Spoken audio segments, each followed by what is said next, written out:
ver, ahí está. Bueno, ahí estamos grabando. Ok, déjame terminar con esta idea y ¿Cómo no? seguimos. ¿Cómo no? Bueno, hablábamos de las antenas verticales con radiales enterrados, que es digamos, en realidad es la mejor versión, pero ocurre de que esto es muy lindo en el medio de nada, en el medio del campo, porque en un lote urbano, primero es muy difícil conseguir un lugar donde la vertical esté fuera de obstáculos.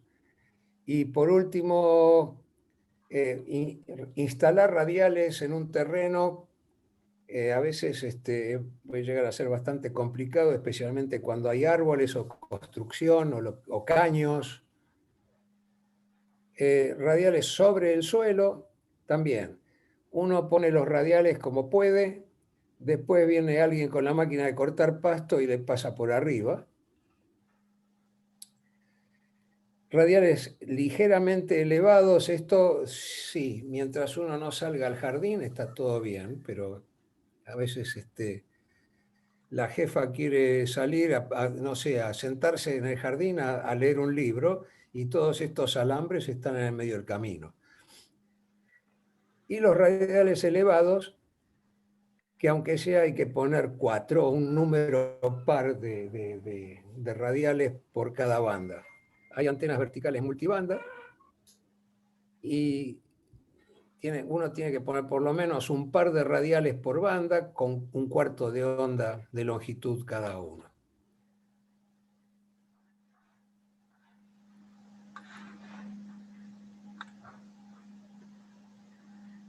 Lo que habíamos hablado de tensión y corriente, bueno, básicamente es esto es una repetición de lo mismo que vimos antes.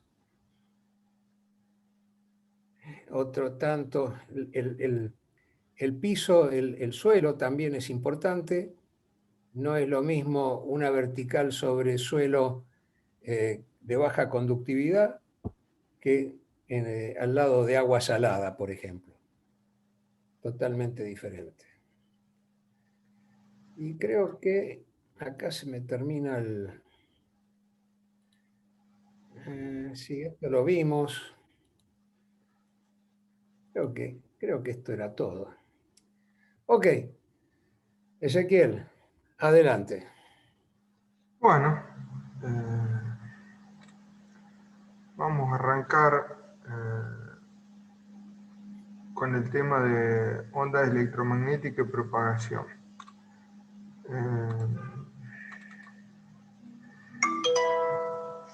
Vamos a silenciar esto. Un segundo. Vamos a silenciar esto. F5. Bueno. F5. Ahí está. Bueno.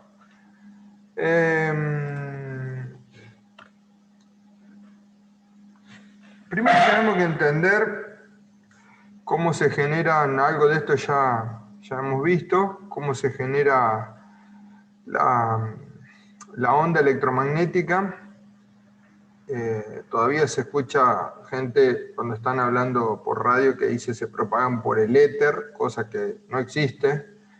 El éter no existe, era una creencia antigua. Las ondas electromagnéticas se propagan por el espacio y en el espacio hay vacío. Y bueno, tienen esa propiedad. Acá lo que podemos ver, tenemos el dipolo y una corriente, un voltaje que hace circular una corriente, porque el dipolo es una carga, como una resistencia. Y bueno, de acuerdo con las hipótesis de corriente de desplazamientos de Maxwell, tenemos un campo eléctrico que se genera como si fuese un capacitor, son dos placas que inducen un campo magnético, pero ¿qué pasa? Es variable al ritmo de la frecuencia de la cual estamos emitiendo. Si es 7 MHz van a ser 7 millones de veces por segundo.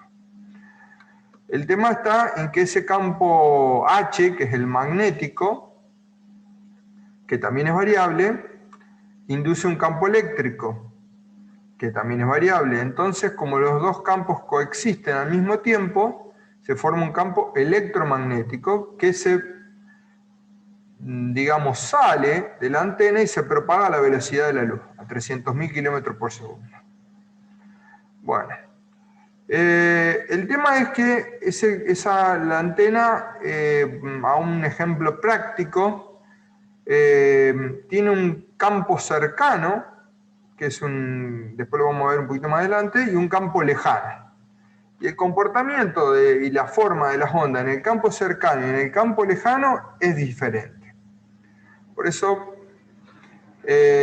acá lo que vamos a ver en este gráfico es la antena receptora, donde el campo H, en este caso, induce una corriente, o sea, el campo magnético induce una corriente y se genera la señal de recepción. Bueno, esta señal que se propaga, se va atenuando, porque si no, o sea, depende del medio, pero se va atenuando al cuadrado de la distancia. Bueno, acá lo importante es ver que la energía eléctrica y la magnética se convierten en electromagnética. Eso es lo que nos tiene que quedar. Bueno, acá podemos ver cómo se expande la energía que irradia la antena. Esta es la forma que tiene la onda electromagnética si la pudiéramos ver con nuestros ojos.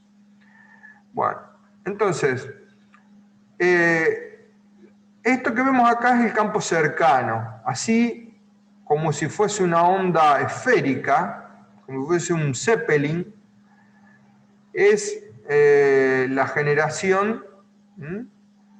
Y bueno, acá podemos ver que no hay propagación, esto sería una vista como si fuese de costado, un corte.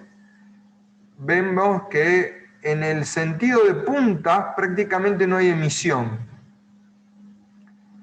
sino que el dipolo siempre irradia transversalmente. Por eso dice, tengo orientado mi dipolo norte-sur.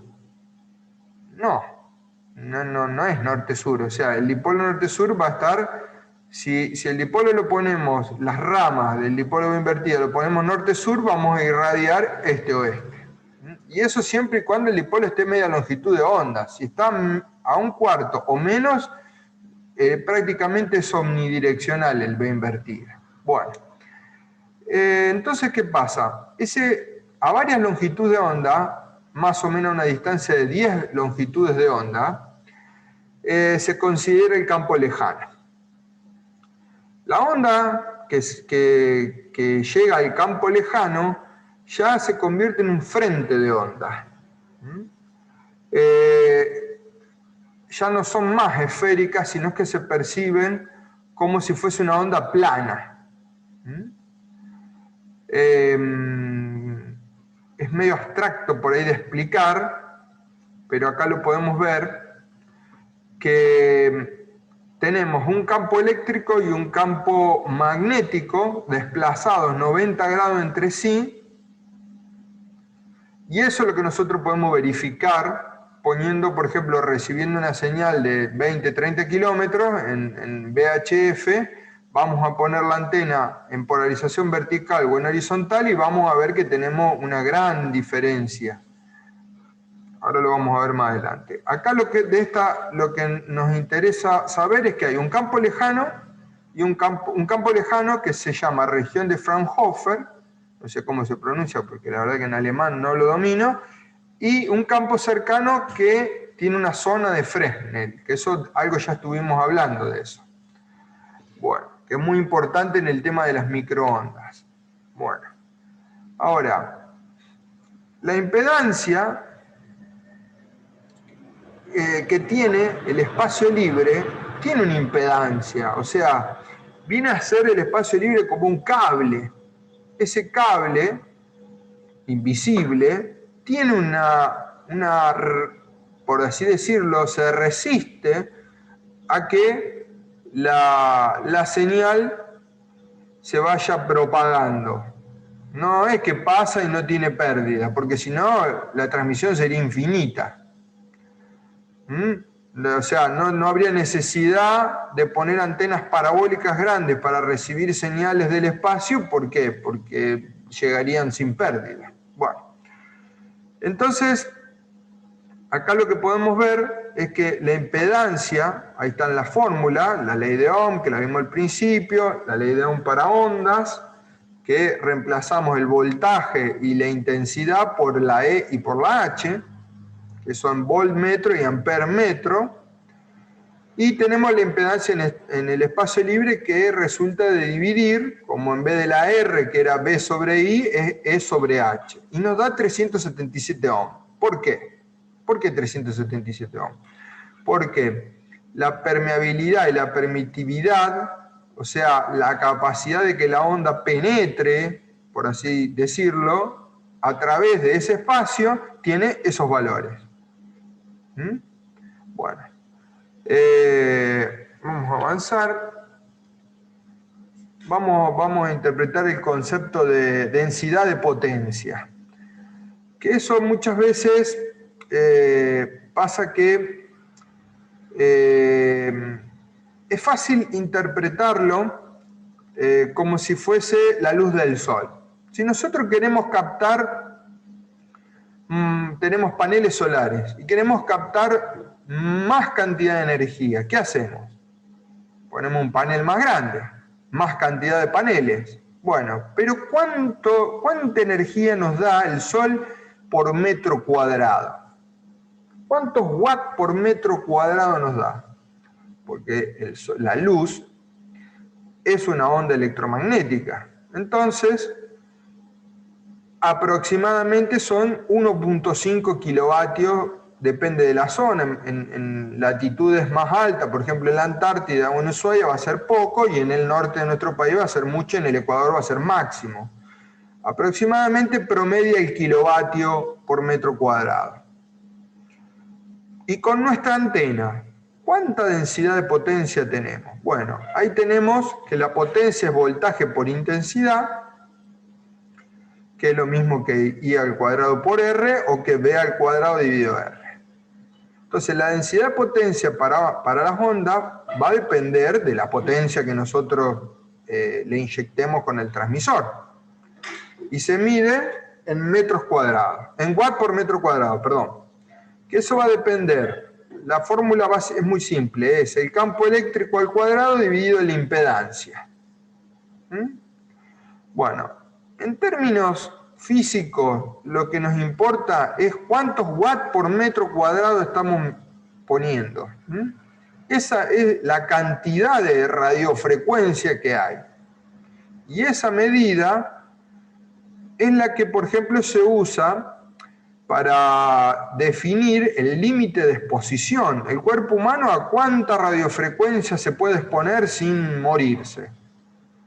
Bueno, es en el orden de los miliwatts por metro cuadrado, me parece, si mal no recuerdo. Eso depende de la frecuencia. La peor frecuencia ronda los 30 MHz. Bueno, vamos a avanzar. Acá hay un ejemplo. Los ejemplos los voy a mencionar muy al pasar, porque después los pueden mirar, aplicar la fórmula. Pero bueno, acá está la fórmula para hacerlo al revés. Con la densidad de potencia, calcular el campo E y el H. O cuánto campo E tenemos en el aire. Y cuántos watts por metro cuadrado representan. Para que se den cuenta una idea, a veces en la cercanía de una antena con mucha potencia, una transmisora de AM con 250 kilovatios, la densidad de potencia es tan grande que enciende un fluorescente sin conexión. Prácticamente lo ilumina porque excita el gas que hay adentro, y hace que y los átomos de fósforo que están pegados en la parte de dentro del el fluorescente viejo, no los LED, y lo enciende. Bueno, acá tenemos la explicación de la polarización. Ahora vamos a hablar de la polarización. Por una cuestión, yo creo que arbitraria, porque ¿cuál es vertical? ¿El campo eléctrico o el campo magnético? Bueno, acá vamos a ver que la polarización se la denomina a la posición del campo eléctrico. O sea, si el campo eléctrico es perpendicular a la Tierra, como vemos acá en la figura, la polarización va a ser vertical. Y si es paralelo, va a ser horizontal. Coincide con una cuestión geométrica, pero bueno, si tomáramos la polarización del campo magnético sería al revés. Bueno, la cuestión está en que el campo magnético en sí es paralelo al horizonte. Bueno, un dato, la polarización esta es fija, en esta antena es fija. O sea, la antena está o horizontal, o vertical o horizontal. Pero hay otras opciones, que lo vamos a ver. Acá podemos ver el tema de la polarización, el ejemplo. Se llama polarización lineal. ¿Por qué? Porque no cambia, no rota. Acá podemos ver un ejemplo de una antena transmisora, que son dipolos, paneles de dipolos enfasados, que se usan generalmente en televisión de esta forma, en forma horizontal. Bueno, ahí claramente se puede ver la longitud de la onda en el espacio. Bueno, vamos avanzando. Ahora vamos a ver lo que es la polarización circular y la polarización elíptica. Bueno, ¿por qué? Primero, ¿por qué ir a polarización circular? Porque hay una cuestión. No es lo mismo si el receptor está fijo, que si se está moviendo, que si hay edificios donde hay reflexiones. Entonces surgió un problema. Cuando estamos en el medio del campo, la onda no choca contra nada, entonces siempre mantiene su polarización. Pero hay casos donde, por ejemplo, rebotes en edificios o los satélites, que como están afuera de la ionosfera, cuando la onda pasa por la ionosfera, se produce un efecto que se llama rotación de Faraday, que hace que la polarización cambie. Entonces, si el satélite no transmite en polarización vertical, puede pasar a horizontal. Y eso va cambiando constantemente, no es que pasa de vertical a horizontal o de horizontal a vertical, sino que va cambiando. Por ejemplo, puede estar a 45 grados, a 60. Lo mismo pasa con los rebotes en la Luna.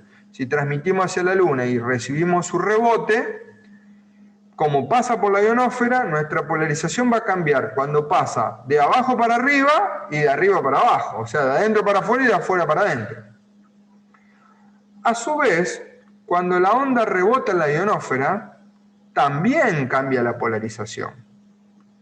O sea, en HF, cuando nosotros transmitimos con una antena horizontal, si nos reciben en Europa, no quiere decir que nos van a recibir en horizontal. La realidad es que la polarización va a ir cambiando, porque la ionosfera no es un reflector perfecto.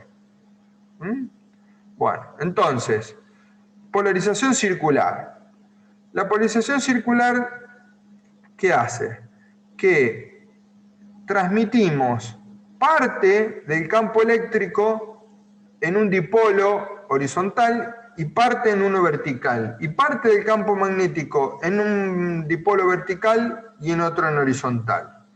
Entonces, depende cuál empiece primero, logramos, eléctricamente hablando, logramos una polarización que se llama RHCP, que es Right Hand Circular Polarization, no sé bien cómo se pronuncia, disculpen mi inglés, pero significa polarización rotando hacia la derecha. Y la LHCP, hacia la izquierda, por left hand, por mano derecha. Entonces, bueno, ¿qué ventaja tiene esto? Que podemos nosotros girar la antena O sea, si transmitimos con un dipolo vertical, por ejemplo, típico de comercial FM, tienen dipolo polarización vertical, y nosotros ponemos la antena horizontal, vamos a tener una atenuación de 20 decibeles, y eso es 100 veces en potencia, lo cual es mucho. Entonces, si la emisora nos transmite en circular, nosotros cuando ponemos la antena en vertical vamos a recibir mitad y mitad. Cuando la ponemos horizontal vamos a recibir mitad y mitad. Y cuando la pongamos a 45 grados también. Entonces siempre vamos a estar recibiendo la mitad de un campo y la mitad del otro. Entonces al final siempre recibimos todo. Bueno. Después, bueno, la polarización elíptica es una variante de la polarización circular, no se usa, no voy a entrar mucho en eso, sino que se puede, ¿cómo decirlo? Dosificar la cantidad de energía que le metemos a una polarización en detrimento de la otra. Pero la polarización circular se usa cuando tenemos que cruzar la ionosfera, por ejemplo, en rebote lunar, y se usa en satélites. Y también se usa en FM comercial para, como el vehículo está en movimiento y va recibiendo rebotes, esos rebotes están girados en polarización, entonces cuando pasamos entre los árboles, por ejemplo, vamos por la ruta, pasamos entre los árboles y escuchamos así, eso es efecto de recibir una polarización lineal. Cuando nos transmiten con polarización circular, tenemos más penetración, se llama. ¿Por qué? Porque los rebotes siempre contienen mitad de un campo y mitad de otro. Cuando los recibimos con la antena, vamos a colectar eso. Bueno, acá vamos a ver el tema de cómo se propaga la onda. Todo esto es bastante teórico, ¿no? 100% teórico, pero vamos a trabajar en este capítulo sobre la teoría de la propagación, después vamos a ver el tema de línea de transmisión y último vamos a ver el tema de antenas, porque es el orden en el que hay que estudiarlo para comprenderlo mejor. Bueno. Acá lo que se explica en esta filmina es el principio de... No sé, yo se lo leo así, Huygens, no sé cómo se pronunciará, que es importante entenderlo. Y bueno, ¿qué pasa? Ahí vemos el foco primario, que vendría a ser nuestra antena. Depende de la longitud de onda, se establecen frentes de ondas, y esos frentes de ondas es como se va configurando desde la zona del campo cercano al campo lejano. Esa cuestión que yo les hablé de que la onda se recibe como plana es por la superposición de las ondas esféricas. Ahí se puede ver, se puede interpretar mejor en el gráfico cómo las distintas ondas esféricas van formando un frente plano. El tema es que eso depende de la distancia, y acá estamos hablando del espacio libre, o sea, sin que haya ningún tipo de elemento de interferencia. Incluso hay toda una ciencia que se llama interferometría que estudia esto. Pero si no tuviéramos nada, la onda viajaría como se muestra ahí en la figura. Bueno.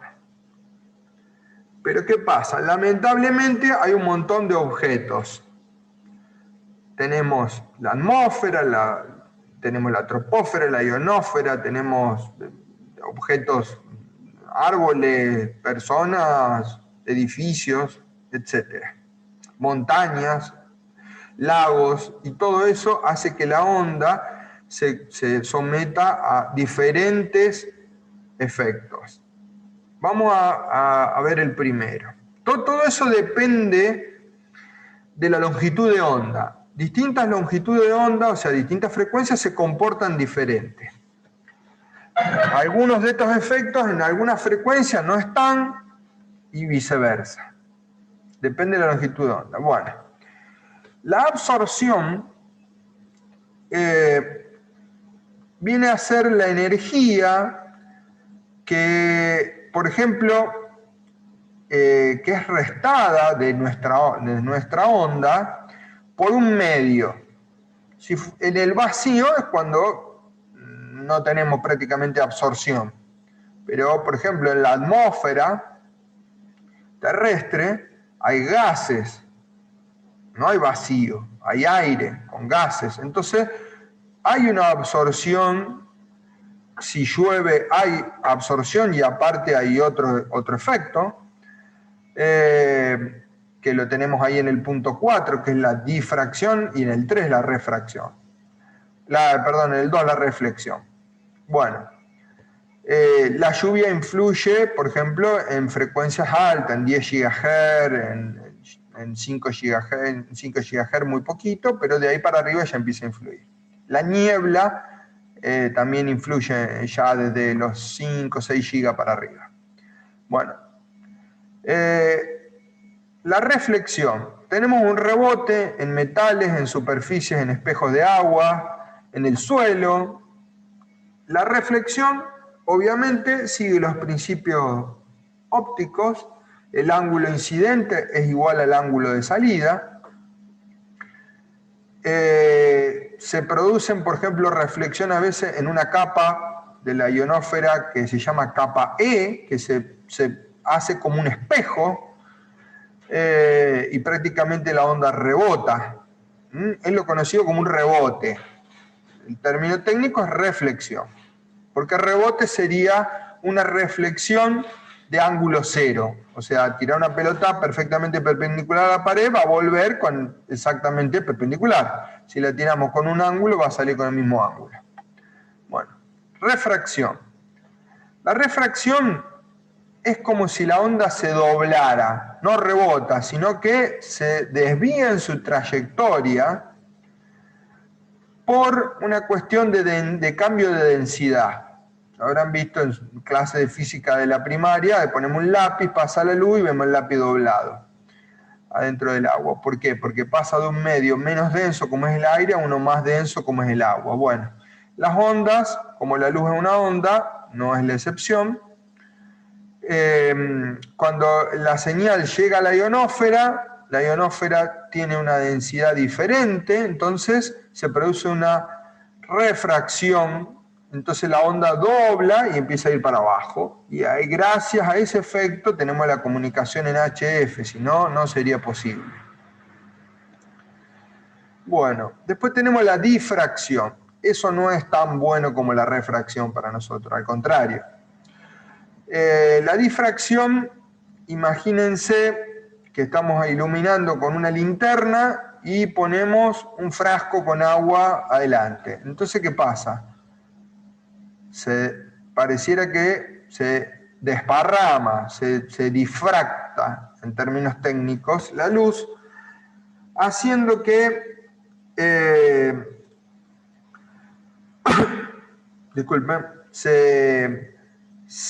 digamos, la cantidad de energía es la misma, pero se va a repartir en más direcciones. Lo trato de explicar en términos lo más sencillo posible.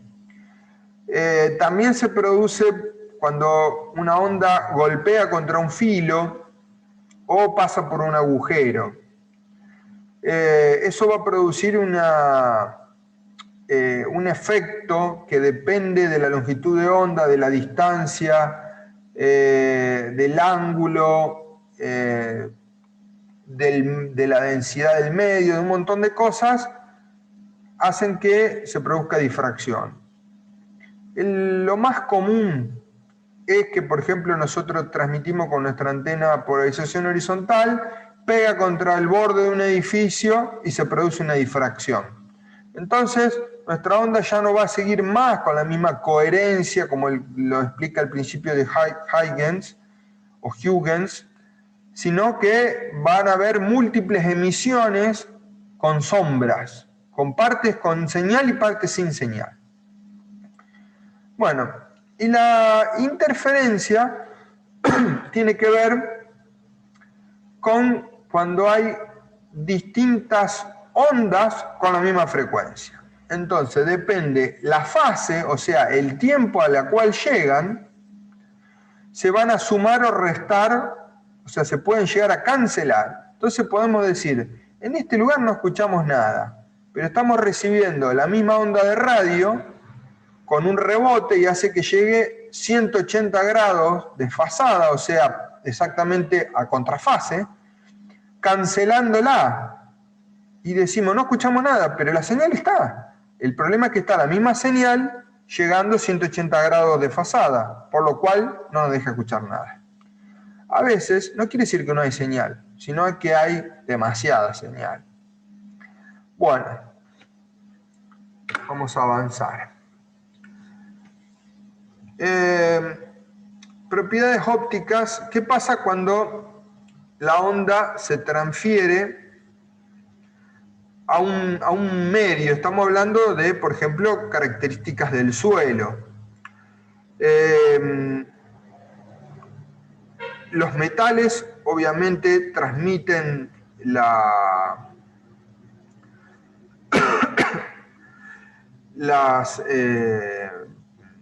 ondas, por eso, bueno, los amplificadores y todos usan metales, usan cobre, plata. El tema es que si nosotros ponemos una chapa, un blindaje, como se dice, por un efecto que se llama efecto Faraday, que no tiene nada que ver con la rotación de Faraday, hace que se pueda producir que la señal, la onda no traspase esa chapa, por así decirlo, ese metal. O sea, el metal y el agua son absorbentes perfectos. Son a las microondas lo que una pared de ladrillo es a la luz. No pueden pasar por el agua ni por el metal. Pero que no quiere decir que el metal no conduzca la radiofrecuencia, si no, no se podrían fabricar los equipos. Bueno, en el agua las microondas provocan que las moléculas de agua se agitan y absorban la energía. Eso es lo que pasa con la lluvia y con la niebla, y hacen que en frecuencias altas, como 10 GHz para arriba, la lluvia y la niebla recortan muchísimo el alcance, porque hay mucha absorción. Bueno, en HF la niebla y la lluvia no influyen absolutamente para nada. Más que generarnos ruido por la tormenta, pero no la lluvia y la niebla en sí. Bueno, rocas, ladrillos, concreto, que es el hormigón, árboles, madera. Aproximadamente se calcula que un árbol absorbe de 10 a 20 dB, o sea, algo frondoso, ¿no? Un pequeño monte, un bosque,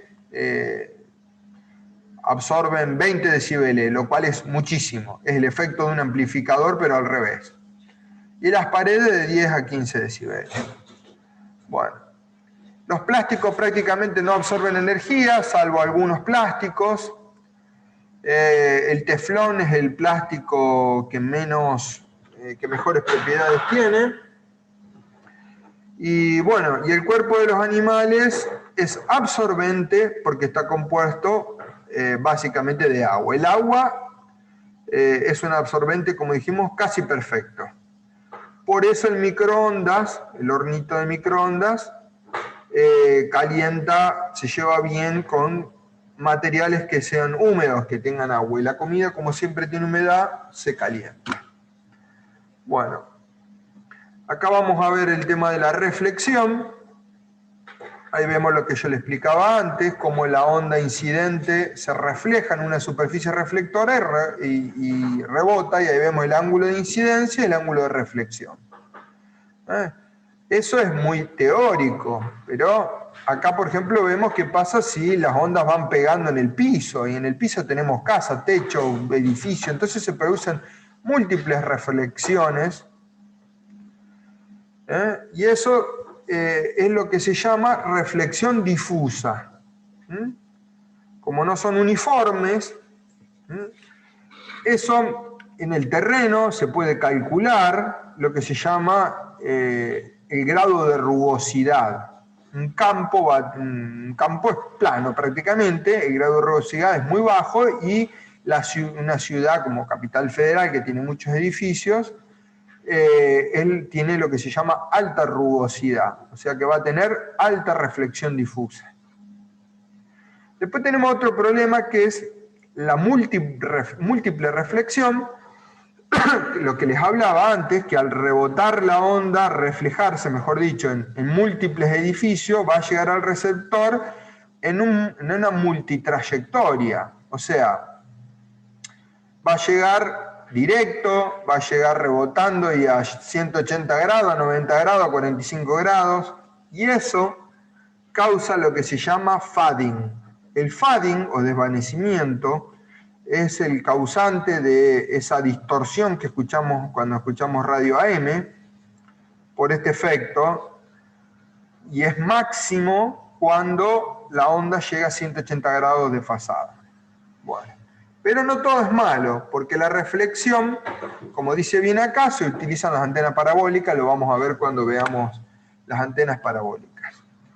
Acá vemos la refracción.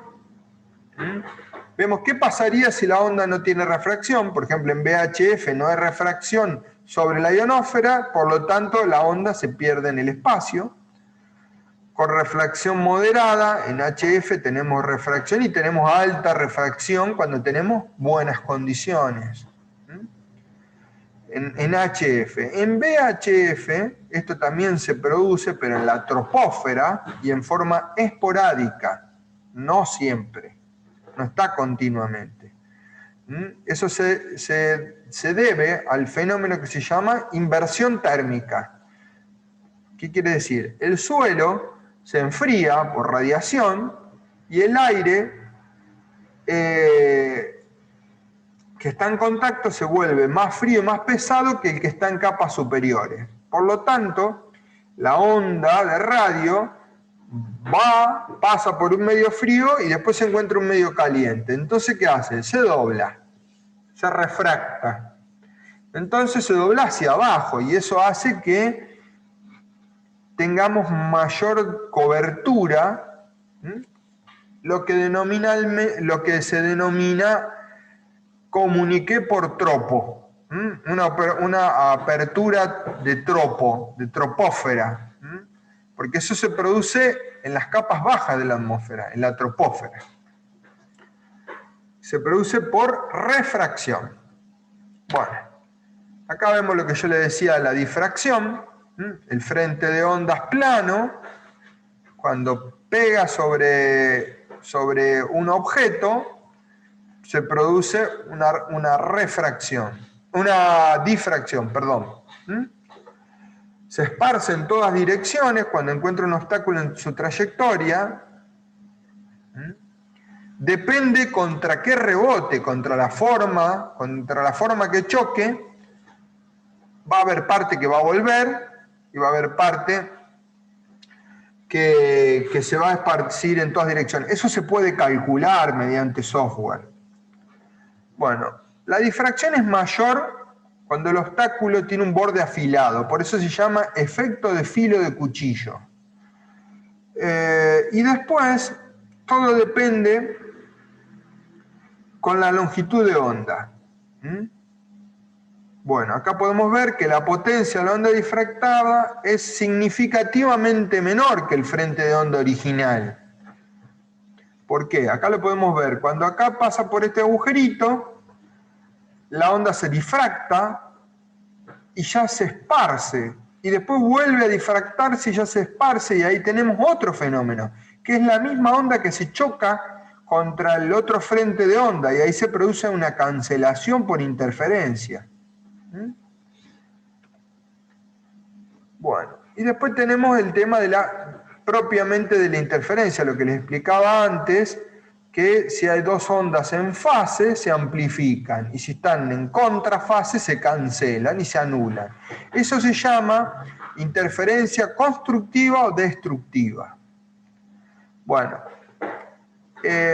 mediante la modulación digital esto se puede manejar para tratar de que no pase. Y en los arreglos o enfases, más conocidos como enfases, se busca lo de arriba.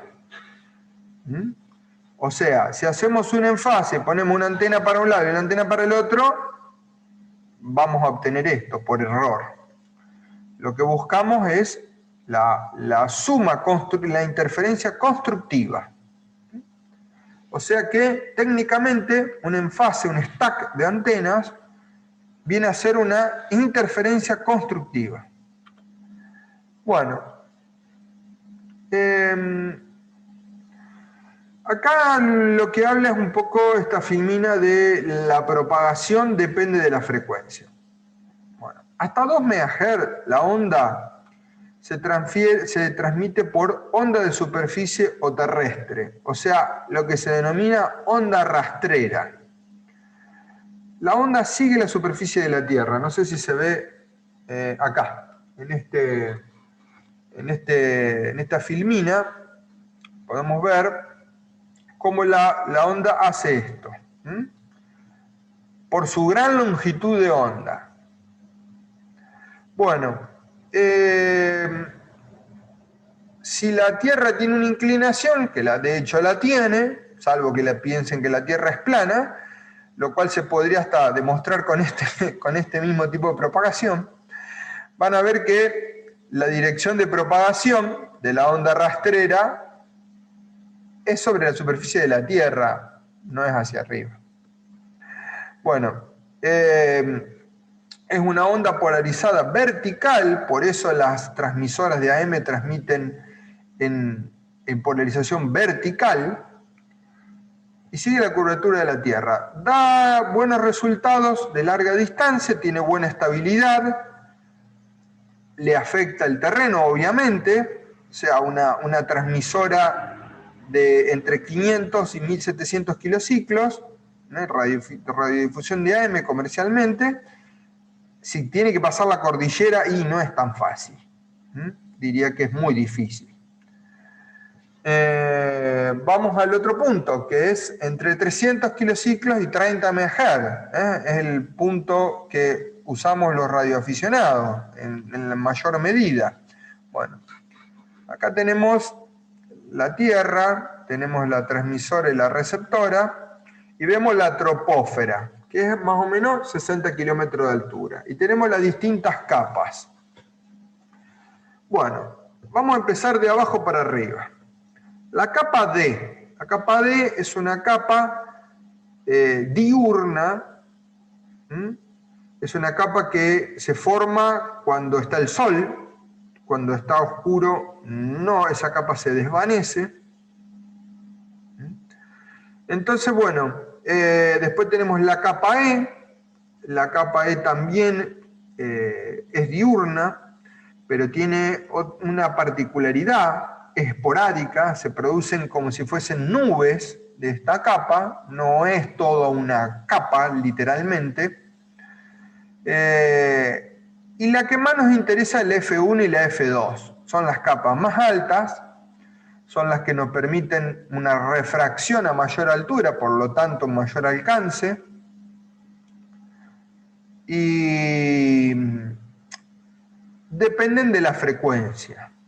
O sea, entre 10 MHz y 30 MHz se produce refracción entre la capa F1 por las capas F1 y F2 en el día. Y en la noche, las frecuencias menores a 10 MHz son refractadas por la F1 y F2. Por lo tanto, las bandas de 160 metros, 80 y 40 son más beneficiadas, o sea, son posibles de comunicar a larga distancia por la noche y a corta distancia de día. Y las frecuencias, las bandas altas, 20, 15 y 10, son más diurnas y menos nocturnas.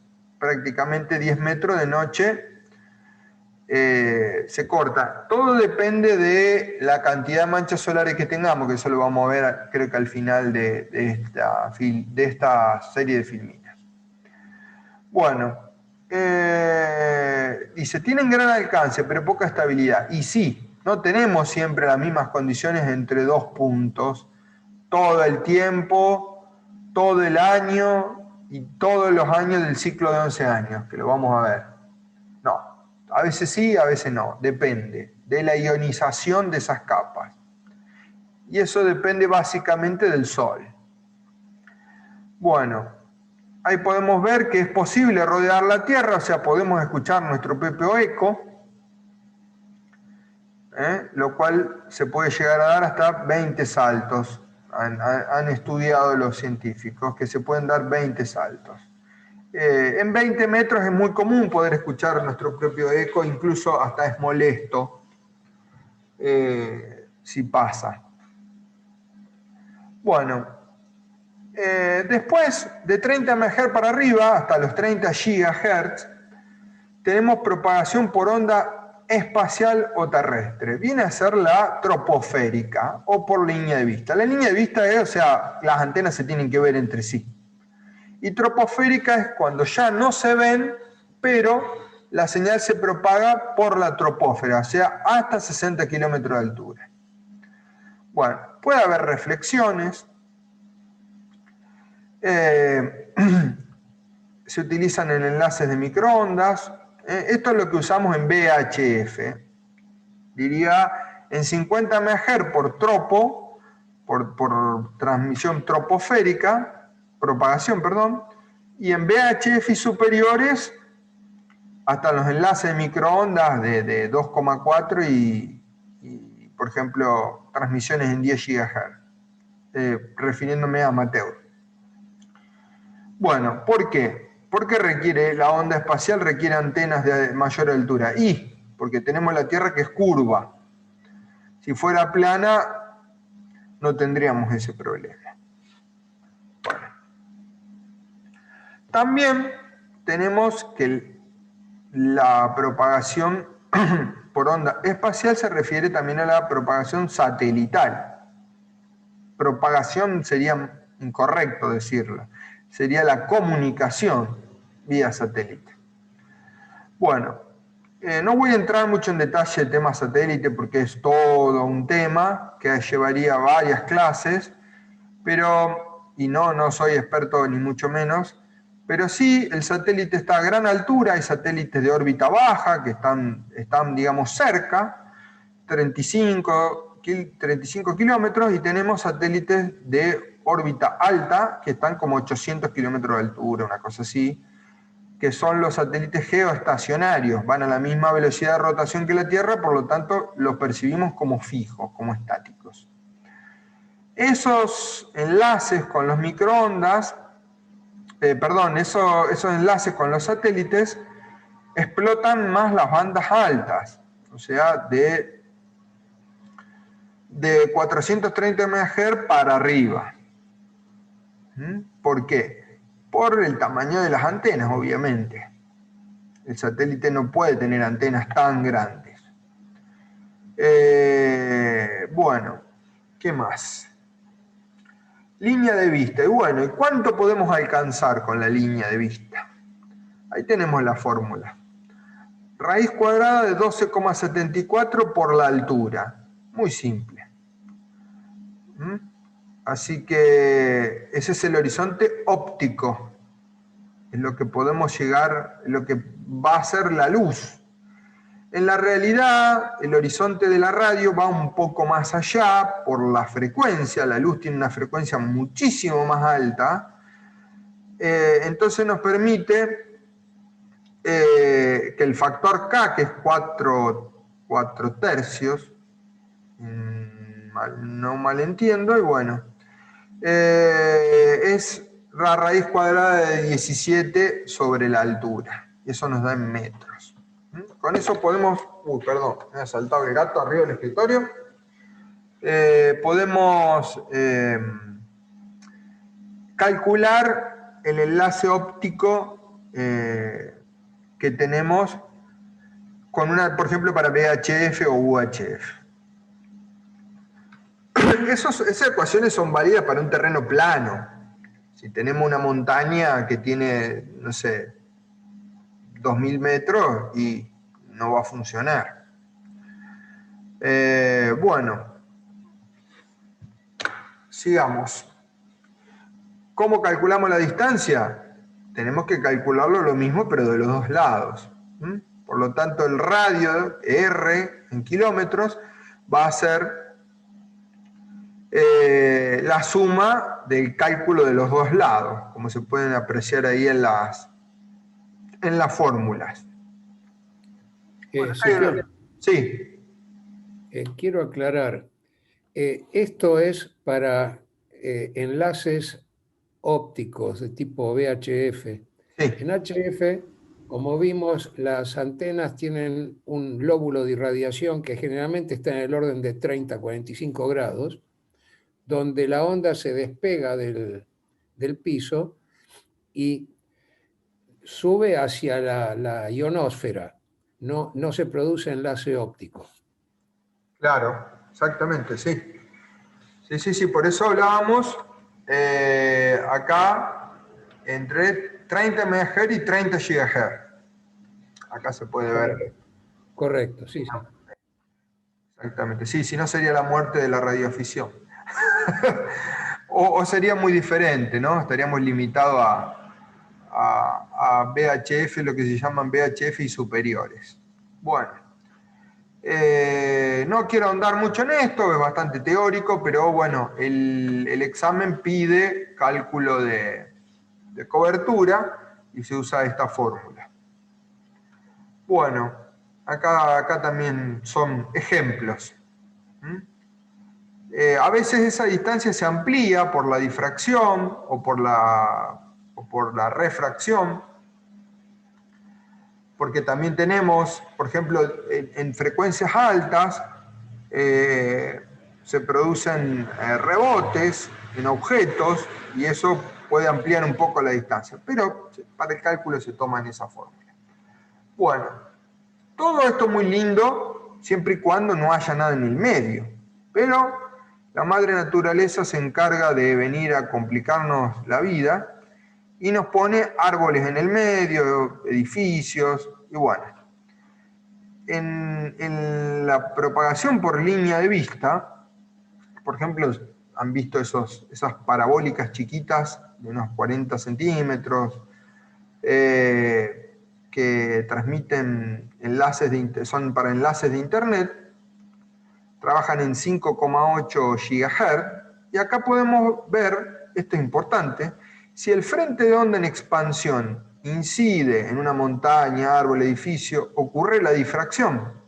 Por lo tanto, según el principio de Huygens, el punto incidente va a actuar como una segunda fuente de esa onda, o sea, va a generar una onda difractada. Ahora vamos a avanzar un poquito y vamos a ver qué pasa. Acá, este buen hombre Fresnel se dio cuenta de este principio óptico y está lo que se llama la zona de Fresnel, que seguramente la han escuchado. Bueno, en frecuencias altas, diría que influyen desde 1,2 giga para arriba, acá tenemos que en línea óptica tenemos el dirigible, yo lo llamo así. El problema es que si nosotros tenemos algo que toca en esta zona, que está calculado por esta fórmula, va a producir una interferencia destructiva, y es muy destructiva, al punto de que el enlace se corta. Por eso, esto ya se calcula por software, no hay que hacer ningún experimento, pero nos define las alturas. ¿Para qué? Para que ese globo que viene a ser el enlace no toque ningún objeto, Si tocan en la segunda zona de Fresnel, vamos a tener una interferencia que nos va a reducir la señal en un porcentaje. Acá dice, existen muchas zonas de Fresnel, pero la que interesa es la primera, que contiene el 50% de la energía. O sea, en este gris acá más clarito, está el 50% de la energía transmitida. Y el otro 50% está en el otro, en la segunda zona. Bueno, ¿qué pasa? Si tenemos alguna punta de un árbol o algo que toca acá, no nos va a influir tanto. Pero si nos toca acá, nos destruye la transmisión y no vamos a tener comunicación. ¿Por qué? Porque la onda que se refleja se desfasa en múltiplos de 180 grados. Ahí está el kit de la cuestión. Bueno, ahí está el cálculo de la primera zona de Fresnel. Tiene una cierta matemática, no es tan complicada. Es 17,32 por la raíz cuadrada del radio 1, de R1, perdón, ¿sí? Y de R2 dividido R y la frecuencia en gigahertz. Bueno, esto no hace falta calcularlo a mano. Hoy hay páginas que uno pone la antena que tiene este lado, el modelo de antena que tiene el otro lado y ya sabe las alturas, todo por software. Y directamente vas subiendo, vas bajando y vas viendo qué altura necesitas de cada lado. Lo importante, el concepto de radio de Fresnel, de zona de Fresnel, ¿qué es? Vamos acá. El concepto. Interferencias debidas a obstrucciones por interferencia en la formación del frente de ondas. Bueno. Ahí hay un ejemplo de un enlace en 6 GHz que tiene una separación de 40 kilómetros entre antenas y el obstáculo se ubica a 10 kilómetros. Calcule, bueno, ahí da el resultado. Bueno, acá hay otros ejemplos. Debe quedar libre al menos el 60%. Esa es la regla. Acá, por ejemplo, podemos ver un ejemplo muy común. Un enlace de 1,4 kilómetros en una ciudad es muy común. Entre dos edificios y tenemos una casa en el medio. Y bueno, ahí estamos viendo. Cuanto mayor es la frecuencia, menor es el diámetro del globo del dirigible. Por lo tanto, es bueno subir de frecuencia. ¿Por qué? Porque la misma antena tiene más ganancia, porque es más grande en longitudes de onda. Y achicamos el radio de Fresnel, pero tenemos un problema. Cuando llegamos a una cierta frecuencia, empieza a aparecer la absorción de la atmósfera. La suciedad que hay en la atmósfera. En la atmósfera no hay aire puro, hay nubes, hay humedad, o sea, partículas de agua, moléculas de agua, hay tierra. Entonces, bueno, aunque no lo parezca, hay tierra que vuela, y no es la tierra que vuela en la calle, sino tierra que está en la atmósfera. Y bueno, todo eso produce absorción. Eso es lo que limita la subida en frecuencia. Bueno, acá podemos ver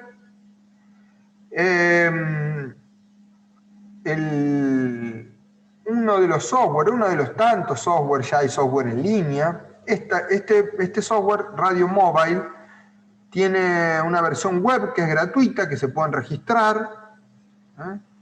Y bueno, y ahí podemos calcular el dirigible, el globo de Fresnel. Por ejemplo, en este caso, cuando hay una caída, es muy malo, porque la caída hace que la parte de abajo del globo de Fresnel tengamos que subir de este lado para alejarlo de la interferencia. Y bueno, muestra señales relativas.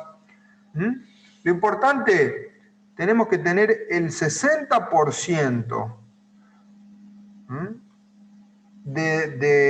Ahí dice 0,6 de F1. Vamos acá, F1.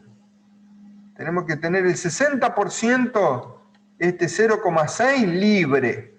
Si no tenemos al menos de la línea de vista 0,6 de este radio de Fresnel, estamos al horno. No lo vamos a poder comunicar. Bueno. Después vamos a hacer las preguntas al final. Voy a ver más o menos llegar hasta unos 15 minutos antes y hacemos las preguntas al final. Quiero ver cuántas... un segundo, quiero ver más o menos. Ya estamos, ya falta poquito.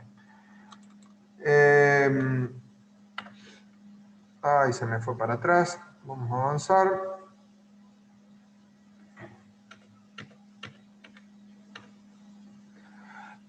Bueno, ¿qué pasa?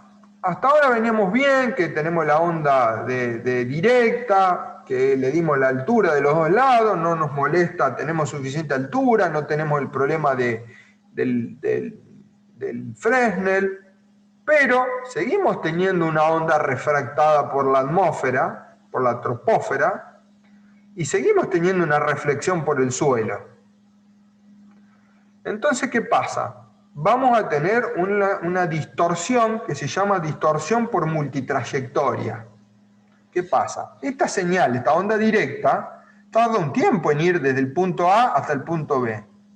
Y la onda reflejada tarda más tiempo porque hace un camino más largo. Bueno.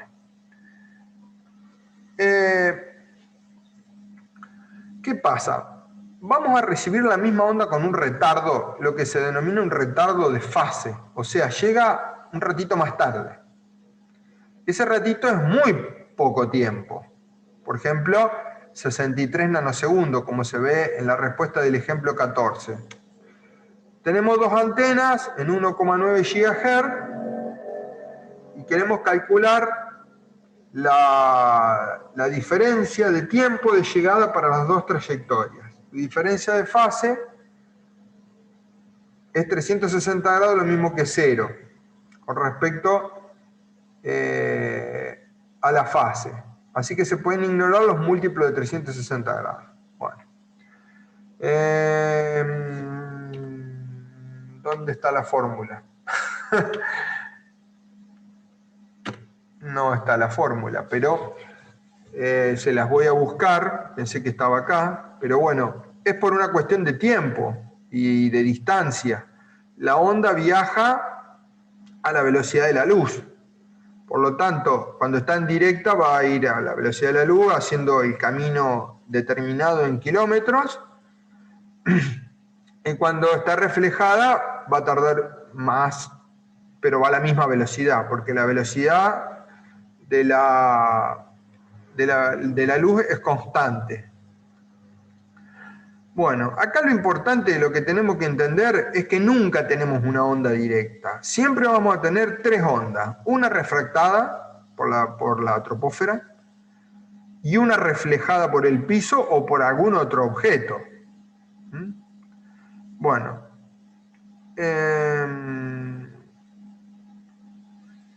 Generalmente la onda va a ser en algunos momentos mayor, porque se va a sumar por la onda refractada, que no llega a ser 180 grados y no se va a cancelar, y por la onda reflejada. Generalmente no se produce una cancelación, se produce una atenuación parcial. Pero bueno, eso depende de las alturas de las antenas, de la ubicación, de la forma del terreno, de múltiples factores.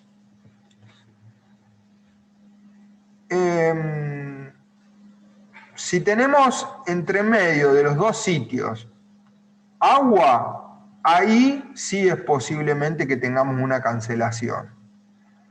Porque el reflector, el agua, más que todo el agua salada, es un reflector casi perfecto. Bueno, ¿se puede controlar esa cancelación que tenemos? Y sí. ¿Cómo hacemos? Lo que se hace normalmente es poner antenas más grandes. Porque ¿qué pasa? A lo mejor a la noche, cuando tenemos bancos de niebla y se produce mayor refracción, la señal va a bajar. Entonces, ¿qué hacemos? A veces hay, por ejemplo, 20 dB de caída entre enlaces, por ejemplo, entre Rosario y Victoria. Cruza el río, se produce bruma, esa bruma refracta y se producen caídas de hasta 20 decibeles. ¿Qué se hace? Se ponen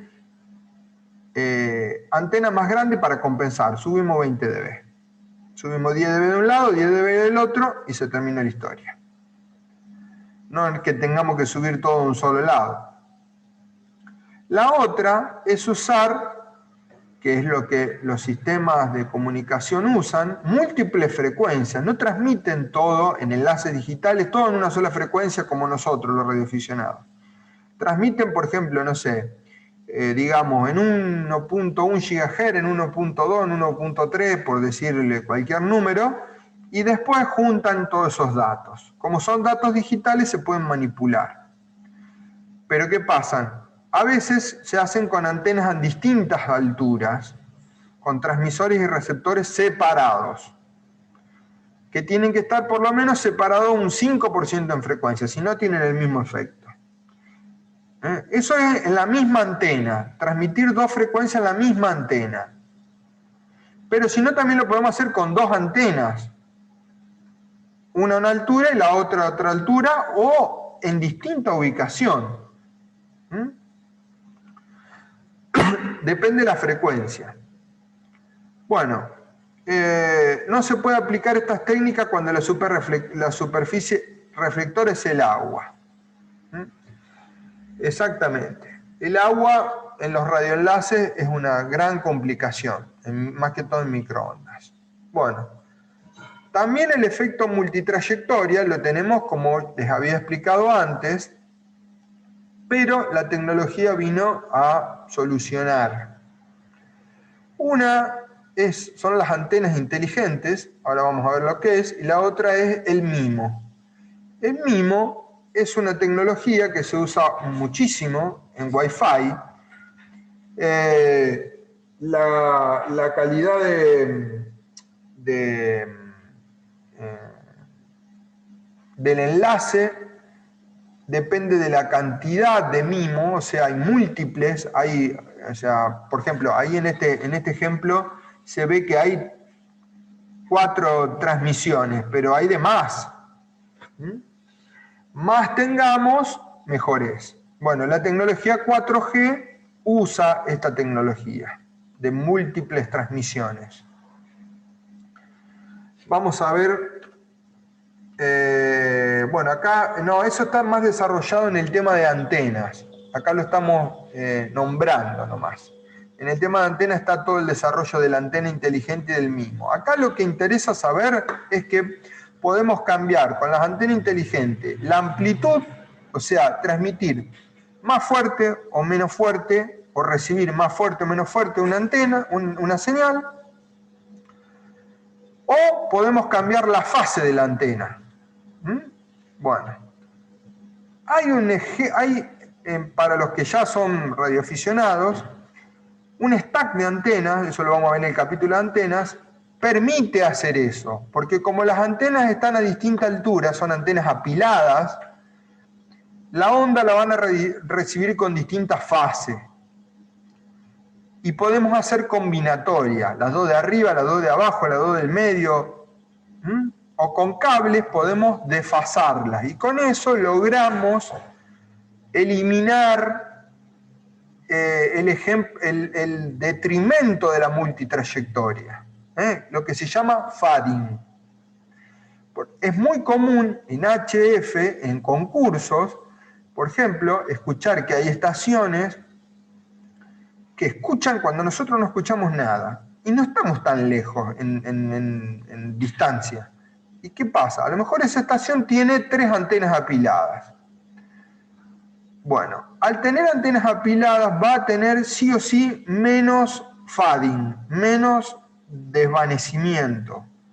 ¿Por qué? Porque está recibiendo en distintos caminos. Es como el ejemplo de acá abajo. Está recibiendo en distintos caminos, pero con poquita diferencia.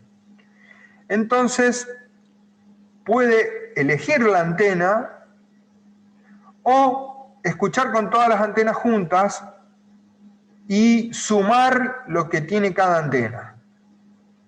Bueno, el MIMO es otra cosa. Ahí ya hay deliberadamente múltiples antenas con transmisiones que son digitales. Es mucho más complejo. Pero lo que quiero remarcar es que se puede transmitir por múltiples caminos. Acá, por ejemplo, vemos un rebote, el auto recibe la estación por un rebote, por atrás y por adelante. Esta distancia es muchísimo mayor que esta. Bueno, en AM, en la broadcasting, hoy en día en Argentina no hay algo que compense el fading, el multitrayectoria por un fading. Perdón, el fading por multitrayectoria. Pero sí existe la AM digital en Europa que sí compensa este efecto y bueno, y hay formas de hacerlo. En AM, en esa banda, onda rastrera, multitrayectoria, antena vertical transmisora, antena vertical receptora, no hay forma, salvo que vayamos a una tecnología digital. Bueno, ahora vamos a pasar a lo que es propagación. Bueno, software de propagación. La propagación ionosférica, como dijimos, la ionosfera son capas que están influidas por el Sol y es muy difícil saber el comportamiento. Pero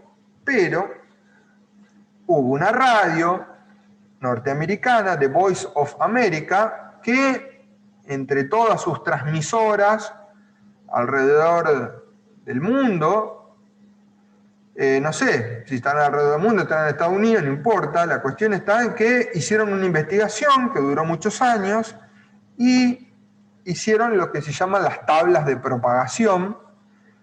Bueno, eso sumado a múltiples investigaciones científicas y a observaciones con satélites, tanto del Sol como de la Tierra, se han desarrollado software como este, que es online, boacap.com/hf, que acá nosotros ponemos el modo, acá está FT8, 1500 vatios. Bueno, FT8 1500 vatios es bastante rendidor. Acá configuramos las antenas del lado receptor, del lado transmisor, y nos tira la probabilidad de comunicación entre el punto A y el punto B. Acá podemos buscar la ubicación, la podemos mover con el map, directamente lo ubicamos acá. Nos va a tirar según la hora y según la frecuencia, o sea, según la banda, ahí tenemos. Fíjense que no está a 160 metros, y eso no es casualidad. En la banda de 160 metros se comporta de una manera que no se puede, que no es tan fácil predecirla. Lo mismo que 50 MHz. Tienen características esporádicas. En cambio, entre 80 y 10 metros, las bandas de 80 y 10 metros, sí. Bueno, acá nos va a tirar todos los valores y vamos a poder saber, o sea, por ejemplo, acá en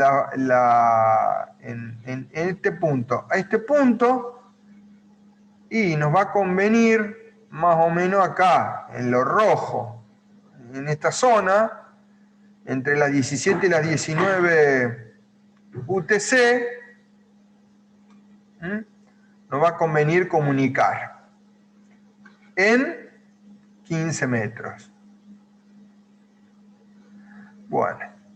Y acá nos tira 30 metros, el 93%, o sea que en 30 metros es cuando sacamos la probabilidad de todo esto, es cuando más nos va a...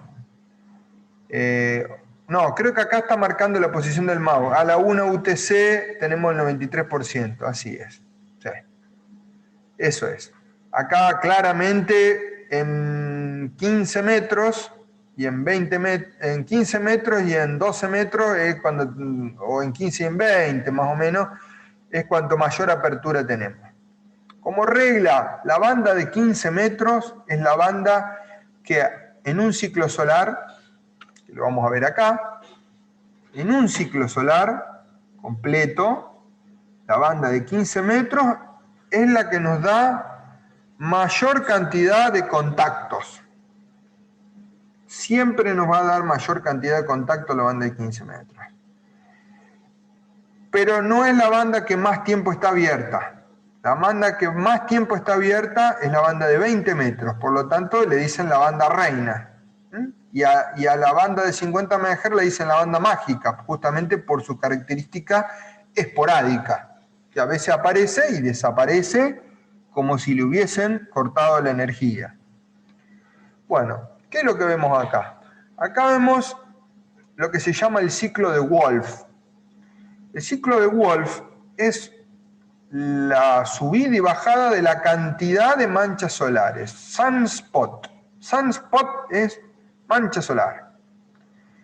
Acá tenemos la progresión, vemos como claramente hay un ciclo de 11 años, lamentablemente el 24 y el 25 tienen menos. Esto es una predicción. En esta página que ven acá arriba pueden buscar acá, pueden ver que hay ciclos que han sido muy bajos, otros con una forma muy puntuda, otros más achatados. Eso varía, eso es el capricho del Sol y la posición del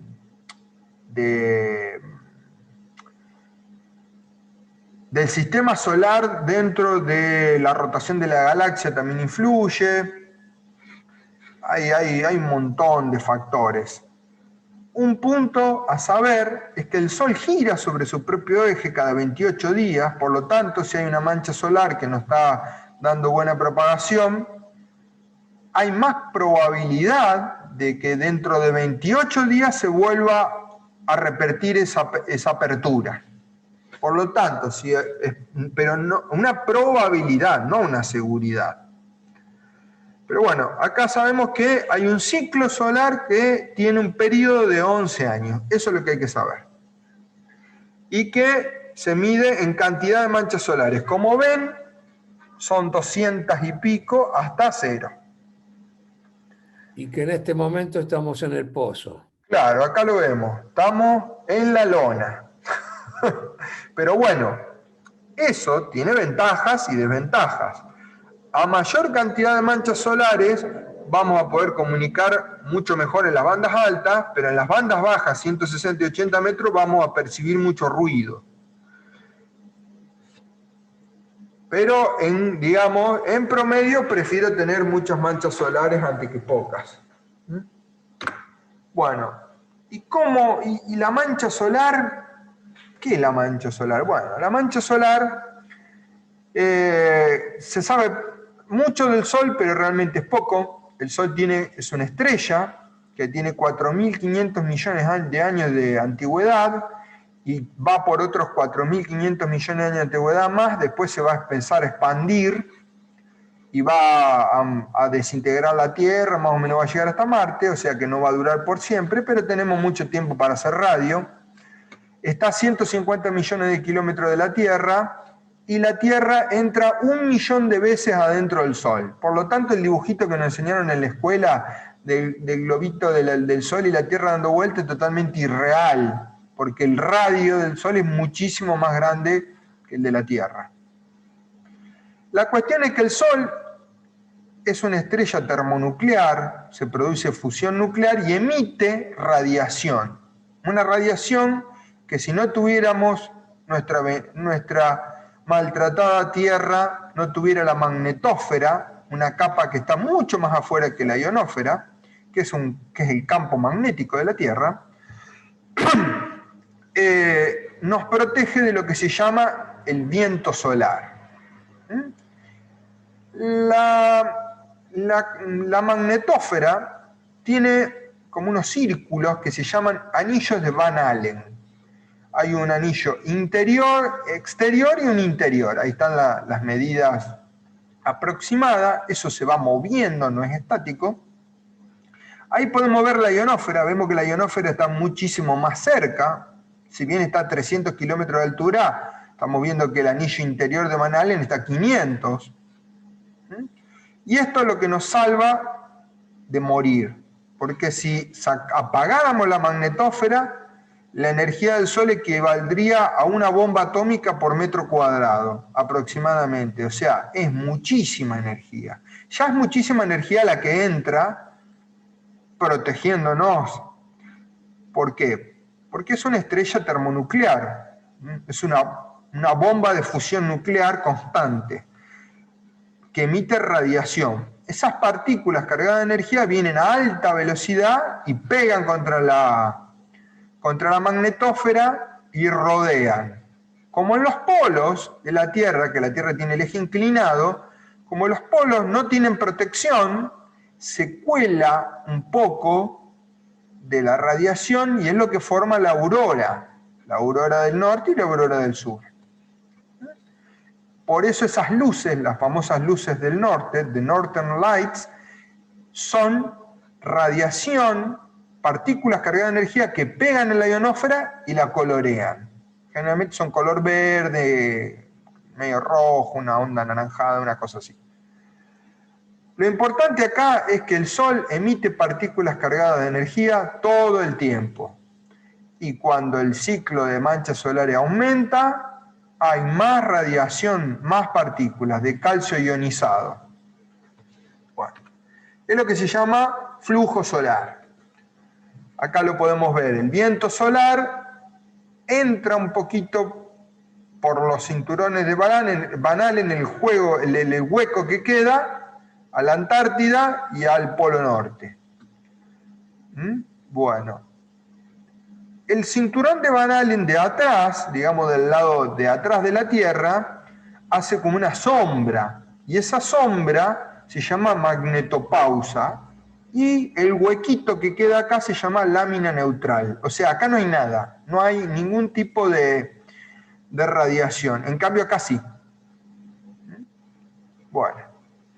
Esto es entendible gráficamente, si no es muy complejo, ¿no? O sea, muy difícil de visualizarlo porque está en el espacio y es invisible. Así que bueno, hasta acá llegamos con lo que es propagación. Ahora pueden abrir los micrófonos y hacer las preguntas. Siempre trato de ser lo más claro. No me gusta por ahí hacer preguntas en el medio porque se va como entrecortando el tema y por ahí creo que es más difícil de entender. Bueno, preguntas.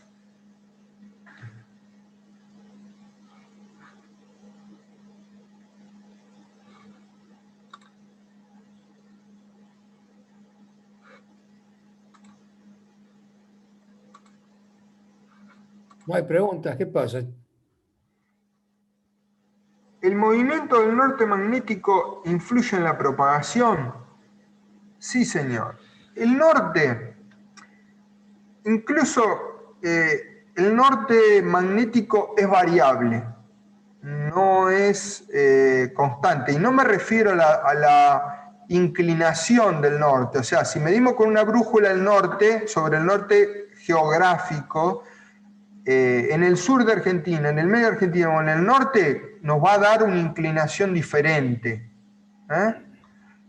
Por ejemplo, acá donde estoy ubicado yo tengo unos 11 grados, o sea que del norte geográfico al norte magnético tengo 11 grados, pero no estamos hablando de eso, sino estamos hablando que se produce una variación del norte magnético real por movimientos internos del magma en la Tierra, hace que el verdadero norte magnético se vaya girando pensándolo el centro de la Tierra y apuntando sería el apex, o sea, el polo norte exacto, estaría girando en un radio, no sé decirle exactamente qué radio, pero va cambiando.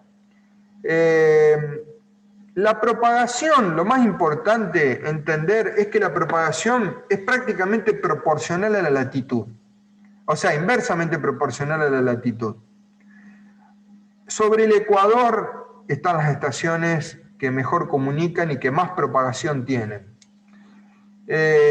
Cuando nos vamos hacia los polos, tenemos menos condiciones de propagación. Quiere decir que va a haber, la banda va a estar abierta menos tiempo y las señales van a ser menos intensas.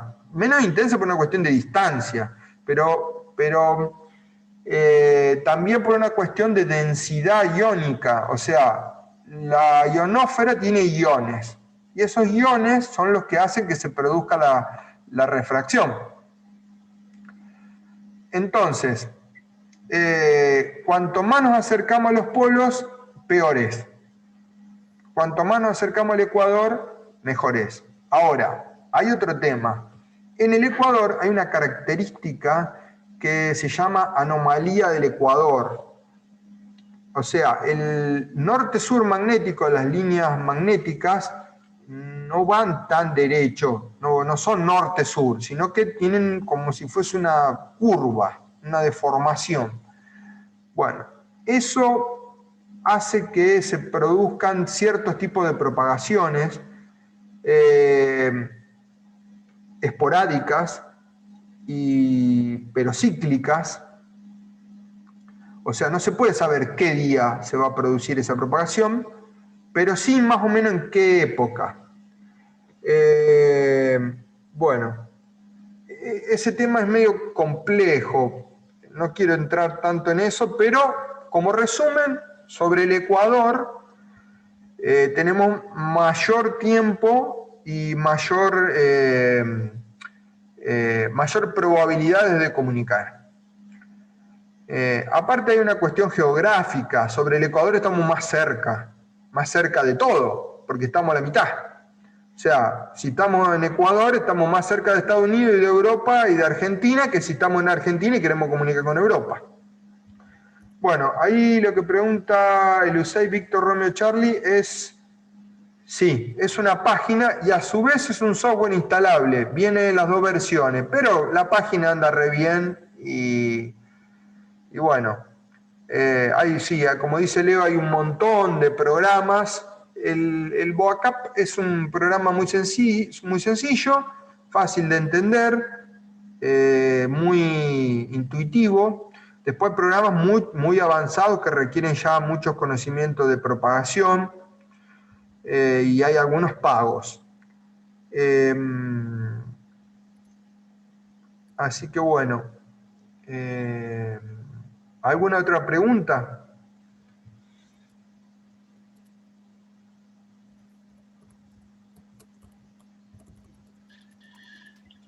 Bueno, nada. ¿Cómo? De mi parte nada, ya hay que procesar toda esta información, es muy amplia, muy lindo, muy buena, pero bueno, yo voy a tener que volver a rever todo esto que explicaste, Ezequiel, para poder entenderlo, ¿viste? La verdad que está muy bueno, muy interesante, pero bueno, preguntas así, ahora por el momento ninguna. Tengo que volverlo a ver, todo el programa tengo que ver, está muy bueno. Esa es la idea, de que vuelvan a tomar la filmina y lo lean. Claro. La filmina está con ejemplos, por eso esa filmina la tomé de un profesor universitario, que lo tomé porque me llamó poderosamente la atención la coincidencia casi exacta entre el programa de la ENACOM y esas filminas. Porque están hasta exactamente en orden. Entonces digo, bueno, voy a aprovechar esto. Lo van a ver cuando yo estaba leyendo el programa y los puntos, hasta los puntos están ordenados. Entonces pasó lo mismo en propagación, pasó lo mismo en antenas y pasó lo mismo en línea de transmisión, lo cual me llamó mucho la atención. O sea, claramente deben haber mirado esto y deben haber dicho, bueno, vamos a poner estos puntos. Pero, Sí, De seguro, todos modos, seguro. yo no creo que para los que van a dar el examen, eh, tranquilícense, ¿no? Es muy poco probable de que en el examen entren tópicos como los de hoy. Este, esto es más conocimiento que necesidad de examen, vamos a llamarlo así. sí, o sea, Claro, hay claro. temas que sí, si le preguntan, ¿cuánto tiene el ciclo de solar? ¿Cuántos años? Claro, Bueno, 11 años, 11 años. claro. Está muy bueno. Aparte, como experiencia personal, es interesantísimo. A que le gusta investigar esto, Ah, le gusta seguro, sí, conocer. sí, sí. Sí, o Muy sea, amplio. y esto es algo básico, algo básico. Ah, De ahí hay me para, imagino. sobre propagación No, hay libros y libros y libros y libros, es un tema que no sé, es uno de los temas por ahí más claro. complejos, la propagación de ondas. Hace Eh, más de 20 años que estoy sí, estudiando el tema. sí. O sea, Bueno, me imagino. generalmente hay radioaficionados, dentro del ámbito de la radioafición, hay radioaficionados que gustan del estudio de la propagación y no están errados. ¿Por qué? Porque para saber, el diexista, para saber cómo capturar tal país, tiene que conocer la propagación. Bueno, Tiene que saber dónde justamente, buscarlo, cuándo buscarlo, más que dónde. claro, en la charla pasada estuvimos viendo que Lucas nos explicó que él tenía que hacer estudios de la propagación para participar en los concursos. Y Claro, bueno, exactamente. O sea, esto debe ser parte. Claro, exactamente. Si queremos comunicar, por ejemplo, con, no sé, eh, Bravo Sierra 7 Hotel, la expedición. claro. ¿A qué hora y en qué banda nos conviene probar? Depende de la instalación que nosotros tengamos. ¿Qué antena? ¿Qué altura? Claro. ¿Con Es qué toda una potencia? estrategia ¿Vamos que a hay que llegar? ¿No manejar. vamos a llegar? Lo podemos llegar a sacar bastante preciso. O sea, no te digo que vas a calcular el nivel de señal exacto, pero por lo menos vas a saber si la vas a comunicar o no la vas a comunicar. Totalmente, totalmente. Si Muy tenés bueno, por eso. alguna Sí, posibilidad sí. de comunicarlo o no. Lo más importante es el horario y qué parte del ciclo solar y la frecuencia. Bueno, al final dije lo más Bueno, importante y son varias cosas importantes. Sí, Heraclio, sí, por acá, una consulta. Vamos a tener que hacer varias mediciones porque se está corriendo el magnético hacia Rusia. Sí, de verdad hay un tema, que es que cada 750.000 años se produce una inversión total del campo magnético. El norte pasa al sur y el sur pasa al norte, pero eso no se produce de un día para el otro, lleva años, porque en términos astronómicos 100 años no es nada, es un nanosegundo, un picosegundo en la historia, entonces, o menos. El problema es que cuando se produce un movimiento es normal. El problema es que cuando se produzca, que algún día se va a producir, no sé cuándo, el cambio, en ese periodo de fase, nos quedamos sin, el campo magnético va a ser cero. Y ahí Claro. es una de las teorías de la extinción de las distintas extinciones masivas, creo que son 8 extinciones masivas que hubo. Bueno, una de las teorías es por la rotación del campo magnético.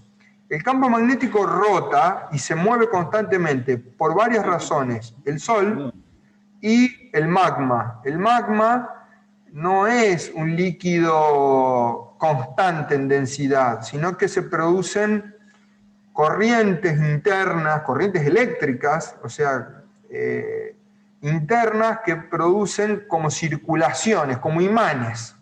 Esos imanes producen variaciones del magnetismo en la Tierra. Es un tema que yo no soy experto, pero algo leí. Ojalá no esté para cuando se cambie el campo magnético de la Tierra, porque el viento solar va a azotar la Tierra y va a destruir todo. Se está produciendo muy rápido. El campo magnético de la Tierra se genera en su núcleo externo. Es decir, el desplazamiento hacia Rusia es muy rápido. Tal es así que tienen que corregir hasta los GPS. Esto lo dijo la BBC en Ciencias. Se está... Sí, pero los GPS dependen de la gravedad. El tema es que la variación en el campo magnético no afecta a la gravedad, o sea, a la atracción de la gravedad, o sea, la magnitud de la gravedad. La gravedad es prácticamente constante, tiene una variación, pero es mínima. Los GPS se pueden descalibrar por una cuestión gravitatoria, pero el tema está en que los GPS podría afectar a los GPS terrestres, pero a los GPS que están en el espacio no. Ahora, eso creo que no nos atañe acá en la clase, porque ya es una cosa demasiado científica, diría, por decirlo de alguna forma. Lo que sí nos interesa saber es que el norte magnético no es norte-sur geográfico, que hay un norte magnético que varía según la latitud. Según la latitud, la brújula nos va a indicar distintos nortes. Y que en el ecuador se produce una anomalía donde la cantidad que se desvía es mucha. Después en los polos hay anomalías magnéticas, pero que dependen de otros factores. Incluso para el tema de propagación, la aurora, la formación de aurora, es mucho más destructiva para la radiocomunicación. En HF es mucho más destructiva que cualquier cuestión magnética. Si queremos cruzar la aurora, lo más probable es que el ruido que genera no nos deje escuchar. Ahora, también hay propagación por aurora, o sea, utilizando la aurora, que es una ionización, porque las partículas que vienen del Sol pegan en la ionosfera y producen una ionización muy fuerte, se pueden comunicar en estaciones que están en cierta latitud, en Canadá. De eso leo vos seguramente 50 MHz, no sé si lo habrás experimentado, comunicación vía aurora. No, para nada. No. Sé que es bastante difícil lograrlo, pero hay experiencias documentadas de comunicación por aurora. Por aurora del norte. En el sur no sé si hay registro de eso. También hay menos gente en la Antártida que más cerca del Polo Norte, obviamente.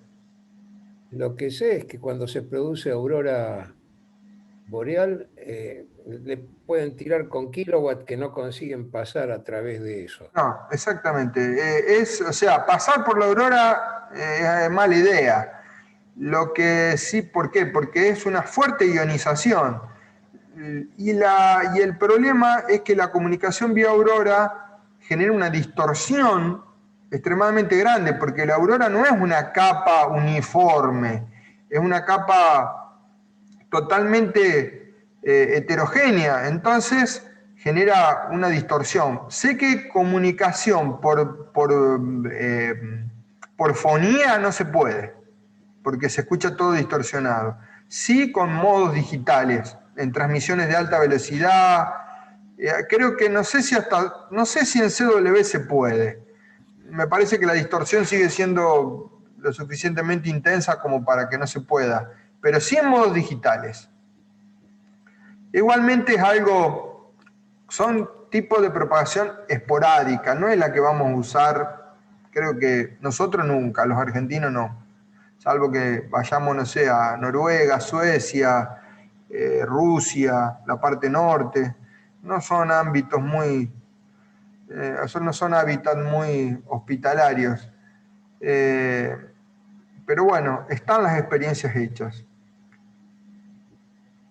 Bueno, ¿hay alguna otra pregunta?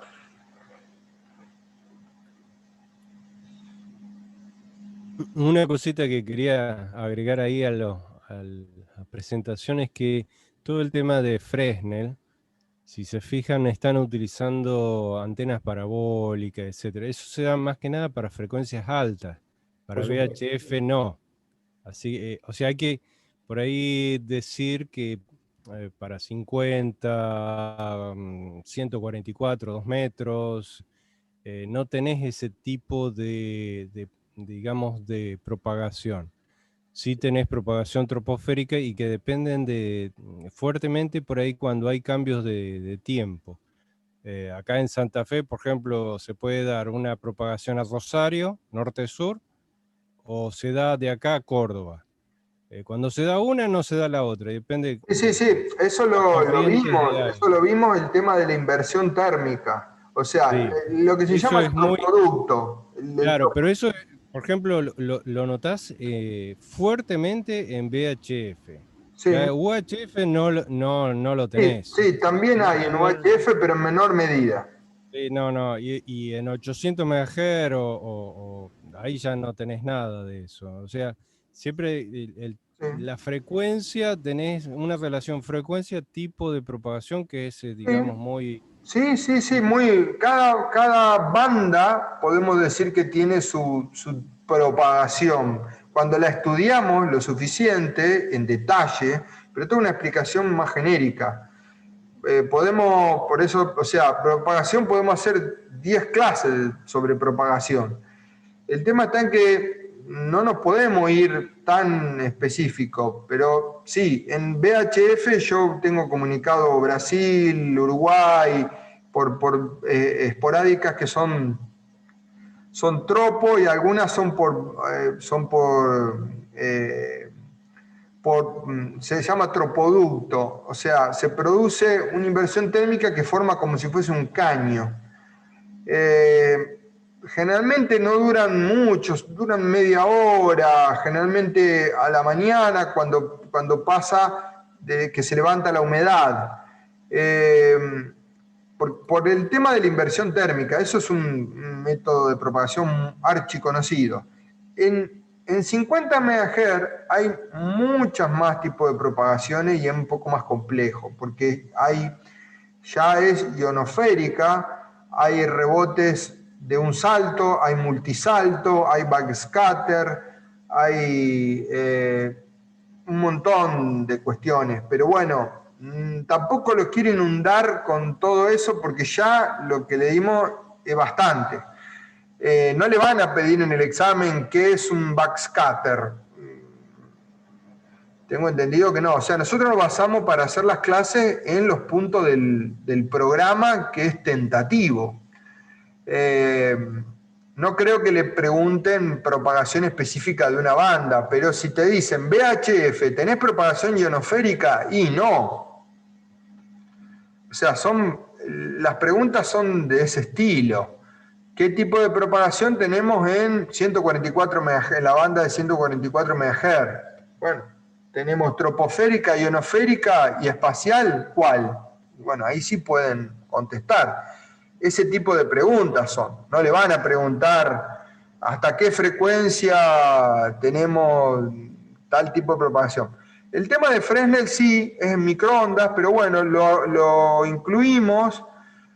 ¿Por qué? Porque ya hay gente que está experimentando en 10 gigas, hay gente que comunica en 1,2 gigas, entonces, y el programa incluye antenas parabólicas, entonces lo que hacemos es tratar de nivelar, no me gusta decir nivelar para arriba, sino expandir un poco el tema sin irnos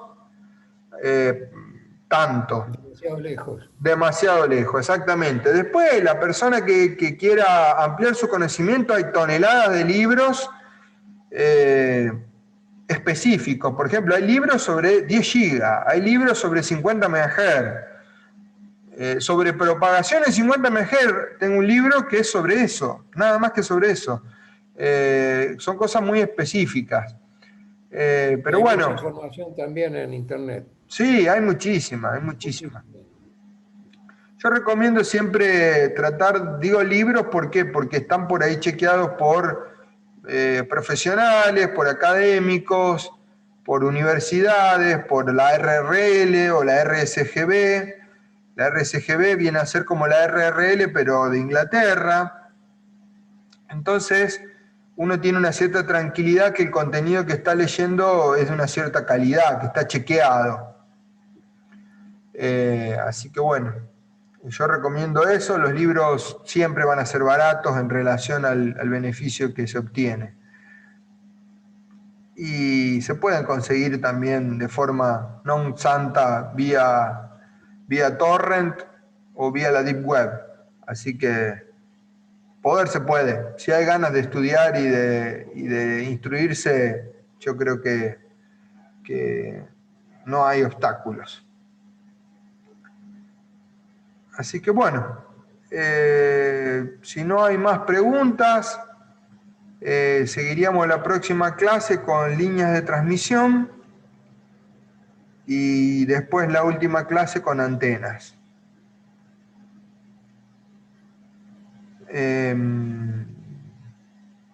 ¿Alguien tiene alguna pregunta? No, estuvo muy interesante, la verdad, la clase. Muy buena. Bueno, muchísimas gracias. Me alegro que le haya gustado. Y bueno. Sí, la verdad que es muy bueno, Ezequiel. Bueno. Más allá de que lo usemos o no lo usemos en el examen, está muy interesante.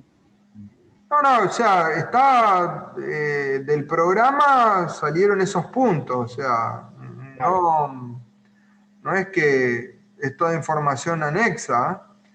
Claro, perfecto. ¿Y qué nos quedan? ¿2 clases, Ezequiel? Sí. 2 clases más. 2 clases técnicas, sí. Bien, muy buena la clase. Muchas gracias. Bueno, nos estamos viendo en la próxima clase. Que tengan buen fin de semana. Igualmente. Y bueno, hasta luego. A cuidarse. Chao. Chao, Leo.